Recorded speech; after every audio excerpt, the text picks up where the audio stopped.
Өзүбүздүн көлөңкөбүздөнчү өзүбүз корккон бир адамдар болуп уят негизичи. Бул Россияда дагы ушул пропаганда бар да, ушул вот мигранттар көбөйүп атат. Вот көбөйүп кетти деп ызчу сала берет эле орустарчы. Вот Москва бат болот уже, Россия бат болот деп. Ошол жерде мигранттар бар, ушу билишет өздөрү. Кандай ушундай пропаганда эле. Мигранттар ошол жерде жүрүп пайдалуу тийгиздикпи Россиянын экономикасына? Ошону орустар түшүнбөйбү эле? Түшүнбөйт эле. Эми ал ошол нерсе биздин Кыргызстанда да болуп атат. Эмне Москваны алып койдукпу же, эмне бирдеке кылып койдукпу же ошол Москваны башкарып таштадыкпы? Калаган убакта чаап таштайт Россия. Именно ошо Кытайдан инвесторлор келип атат мына. Инженерлер келип атат, технологдор келип атат. Акыры Кыргызстанда бир иштеш керекпи, бир кызматташып. Кыргызстан өнүгүү жолуга түштү, Кудайга шүкүр канчалаган иштер аткарылып атат, айлыктар көтөрүлүп атат, жолдор оңолуп атат. Жүрө эле анда Россияда мигрант болуп, орустун штанын жууп, дворун сыпырып. Же Англияга барып, ошол жерге барган инвесторлордун штанын жууп жүрө эле, клубникасын терип. Өзүбүздө ошо инвесторлор жок болсо эмне кылайлы? Биздин тапканыбыздын баардыгын тойго кетиребиз. Дагы эмнеге кетиребиз? Өлсө ошо өлүмдү да той кылабыз. Күндө тапканым күндө жок, күндө майдан күндө той кылып. Айнанайын Кыргызстанда эмнени каалайсың? Тынччылыкты каалайсың? Кыргызстанда бир революция болуп, бир уруш согушту каалайсың? Ойлогулачы айнанайын Кыргызстанды. Канча жылдан бери согуш, уруш, революция башка. Анда кызматташпай эле коелу эч ким менен. Америка менен кызматташайлы десек, сионисттер дейбиз. Европа менен кызматташса сионисттер алар. Кытай менен басып алат бизди деп. Басып алган жок эле. Келип инвестиция кылып, ошо канчалаган ишкерлер келсе ошол. Кыргызстанда ошол инвестиция кылып, завод, фабрикалар курса, ошо канчалаган кыргыздарыбыз Англияга клубника терген кетпей, орустун штанын жууган кетпей, ушул жерде балдарыбызга тарбия берип, кыргыз кылып балдарыбызды чоңойтот элек. Акыры биздин Кыргызстанга инвестор келиш керекпи? Ошо инвесторлор барган жака барып өзүбүз кул болушубуз керекпи? Байыл да биз Кыргызстанда байыл, тута турайлы. Туугандар, тынччылык керек бизге. Биз дагы ушу сүйлөп чыгайлы, дагы көтөрүлү, Кытайлар басып кетти. Каяка Кытайлар басып кетти? Бизде визовый режим. Эсептүүлүү адамдарга берип киргизип атат Кыргызстанга. Эгер бастырып ушинтип эле кирип келе турган болсо, биз да карап турбайлы анан. Кыргыздын туугандары көп. Келет баардыгы, жандандашкан. Кыргызстан бул эгемендүү мамлекет. Дүйнө таанаган Кыргызстан деген мамлекетибиз бар. Кыргыздар туугандар. Өзүбүздүн көлөкөбүздөн өзүбүз чочуп атабыз да андай. Северный Корея болуп алайлы анда, жаап бар жокту. Эч кимди киргизбейли, эч кимди чыгарбайлы. Коркобуз, бирөө келсе бизди басып алат деп. Мынчалык жүрөгү жок болуп ойлойчу айнанайын. Акыры келишимдин негизинде келип атат алар да. Каалаган убакта мамлекет чыгарып таштайт. Чыкпай эле көрсүн эмне кылабыз. Ошондой сүйлөшөбүз. Азыр эми жок нерсеге эле ызы сала бербей. Канча фабрика заводсузда жакшы эмеспи бизге? Мигрант болуп талаалап, темселебей ушу өзүбүздүн элибизде иш кылат элек, иштейт элек.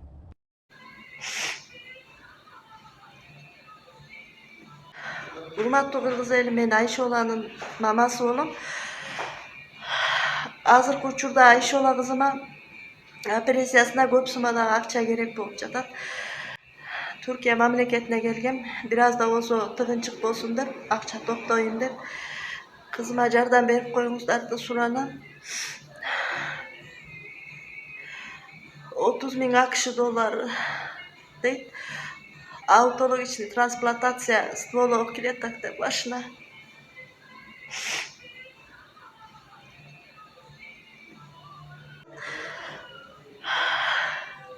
Кызыма жардам берүүңүздөрдү суранам. Аз болсо да 100 сом, 200 сом болсо да салып коюңуздар. Болбосо бул видеону бөлүш. Соңку күндөрү жер кодексине өзгөртүү киргизүү боюнча мыйзам долбоору коомчулукта кызуу талкууга түштү.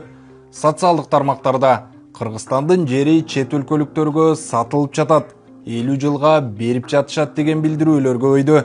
Чын эле ошондойбу? Же талкууланып жаткан мыйзамдын мазмуну таптакыр башкабы? Бүгүн ушул суроого мыйзамдардын өзүнө таянып жооп издейбиз. Эң оолу айта турган нерсе, чет өлкөлүк инвесторлорго мамлекеттик жерди 50 жылга чейин пайдаланууга берүү жаңы норма эмес. Бул мүмкүнчүлүк кече же бүгүн пайда болгон жок. Ал мындан 34 жыл мурда, тактап айтканда 1992 жылдын 6 мартында кабыл алынган концессиялар жана концессиялык ишканалар жөнүндө мыйзамда эле каралган. Ошол кездеги Жогорку Кеңештин төрагасы Медеткан Шеримкулов болгон. Мыйзамга болсо президент Аскар Акаев кол койгон. Андан кийин 1999 жылдын 2-июнунда кабыл алынган жер кодексинде дагы ушул эле норма сакталып калган. Тагыраагы жерди убактылуу пайдалануунун эң жогорку мөөнөтү 50 жыл деп көрсөтүлгөн. Ал кезде Жогорку Кеңештин мыйзам чыгаруу жыйынын Үсүп Мукамбаев, эл өкүлдөр жыйынын Абдыганы Эркебаев жетектеп турган. мыйзамга президент Аскар Акаев кол койгон. Кийин жер мыйзамдары 2003, 2004, 2008 жана 2013 жылдары кайра өзгөртүлгөн. Бирок Акаевдин, Бакиевдин жана Атамбаевдин тушунда дагы 50 жылдык пайдалануу мөөнөтү өзгөргөн эмес. Демек бүгүн талкууланып жаткан мыйзам инвесторлорго жаңы укук берип жаткан жок. Анда азыр эмнеге өзгөрүп жатат? Мына ушул жерде негизги айырма бар. Буга чейин жер айрым учурларда дароо эле узак мөөнөткө берилчү. Эми болсо мамлекет инвестордун жоопкерчилигин күчөтүүнү сунуштап жатат. Жаңы мыйзам долбоору боюнча жер биринчи кезекте 10 жылга гана берилет. Эгер инвестор ошол убакыт ичинде убада кылган заводду курса, инвестициясын алып келсе, жумуш орундарын түзсө, анан гана мөөнөтү 25 жылга чейин узартылат. Андан кийин дагы баардык талаптар аткарылса гана 50 жылга чейин пайдаланууга уруксаат берилет. Башкача айтканда, жер дароо 50 жылга берилбейт. Ар бир этап мамлекет тарабынан кайра текшерилет. Эмне үчүн мындай өзгөртүү сунушталууда? Себеби акыркы жылдары мамлекет бир көйгөйдү аныктаган. Инвестициялык долбоор деп жер алган айрым инвесторлор жылдап эч нерсе курушкан эмес.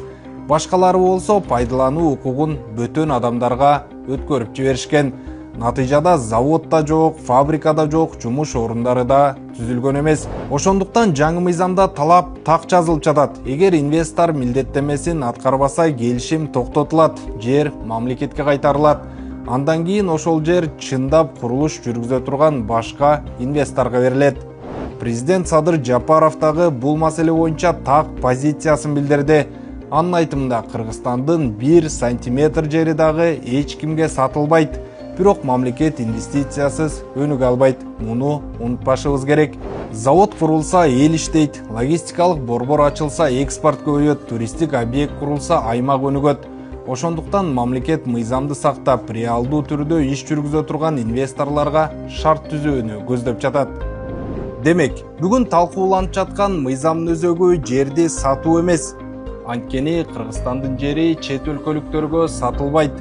Башкы маселе мамлекеттик жерди кандай шарт менен берүү, инвестор өз милдетин аткарабы жана мамлекет анын үстүнөн кандай көзөмөл жүргүзөт деген суроолордо жатат.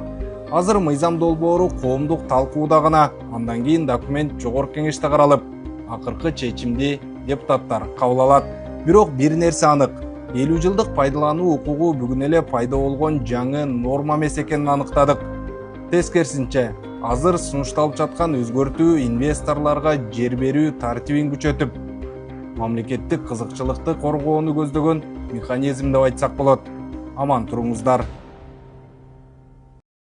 Чет өлкөлүк инвесторлорго жер берүү Садыр Жапаровдун тушунда пайда болгон саясатпы? Мен мурда өлкөнүн инвестиция тартуу тармагын жетектеп, бул багыттагы маселелер менен түздөн түз иштеген адам катары өз пикиримди билдирип коюуну туура көрдүм. Акыркы күндөрү социалдык тармактарда Садыр Жапаров бийликке келгенден кийин Кыргызстандын жерлери чет өлкөлүктөргө бериле баштады, өлкөнүн жерин таратып жатат деген пикирлер айтылууда. Бирок расмий маалыматтарга жана Кыргызстандын мыйзамдарынын тарыхына кайрылсак, таптакыр башка көрүнүштү көрөбүз. Чет өлкөлүк инвесторлорго жерди убактылуу пайдаланууга берүү практикасы Садыр Жапаров бийликке келгенден кийин пайда болгон эмес. Мындай укуктук механизм Кыргызстан эгемендүүлүк алган алгачкы жылдардан бери эле колдонулуп келген. 1992 жылы кабыл алынган Кыргыз Республикасындагы концессиялар жана концессиялык ишканалар жөнүндө мыйзамда жерди 50 жылга чейин пайдаланууга берүү мүмкүнчүлүгү каралган. 1999 жылы кабыл алынган жер кодексинде да мөөнөттүү жер пайдалануунун эң жогорку чеги 50 жыл деп белгиленип, чет өлкөлүк жактарга жерди убактылуу пайдаланууга берүү мүмкүнчүлүгү бекитилген. Бул мыйзамдар Аскар Акаевдин президенттик мезгилинде кабыл алынган. Кийин Курманбек Бакиевдин жана Алмазбек Атамбаевдин президенттик мезгилдеринде да бул механизм сакталып, иш жүзүндө кеңири колдонулган. Муну конкреттүү сандарда көрсөтүп турат. Расмий маалымат боюнча 2011-2017 жылдардын аралыгында эле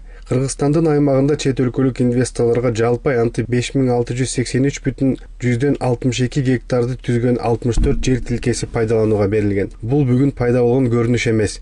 Бул 10-15 жыл мурда эле мамлекет тарабынан колдонулуп келген инвестициялык практика. Мисалы Баткен облусунда 2011-2016 жылдары Кытай менен байланышкан инвесторлорго мунай издөө жана казып сымап, темир рудасы, гипс өндүрүү, ошондой эле жол жана завод куруу үчүн жер тилкелери берилген. Бир эле Главнефтегаз компаниясына Ак Турпактагы чоң кара участогунан 2012 жылы 3063 гектар жер, андан тышкары дагы 104 жана 115 гектар жер мунай казып алуу максатында пайдаланууга берилген. 2016 жылы Кадамжай районунда НЦП Тяньшань компаниясынын модулдук завод куруу үчүн 58,82 гектар жер 49 жылдык мөөнөткө берилген. Чүй облусунда дагы ушундай мисалдар бар. 2012-2014 жылдары Кемин районунда Кытай инвесторлор катышкан Алтын кен компаниясына Тоо кен тармагы үчүн 169,79 гектар жер 49 жылдык мөөнөткө, ал эми Салют компани компаниясына 12,5 гектар жер 49 жылдык мөөнөткө берилген. Чүй районунда Искра Азия ишканасы 565 гектар жерди 49 жылдык мөөнөткө пайдалануу укугуна ээ болгон. 2014 жылы Жайыл районунда China Petrol Company Жунда компаниясына бензин, дизель жана